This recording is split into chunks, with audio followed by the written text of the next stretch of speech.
Todavía es tiempo, dice el Señor. Conviértanse a mí de todo corazón, porque soy compasivo y misericordioso.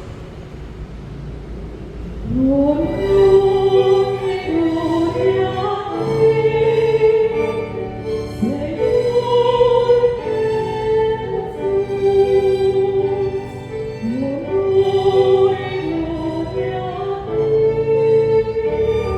Señor.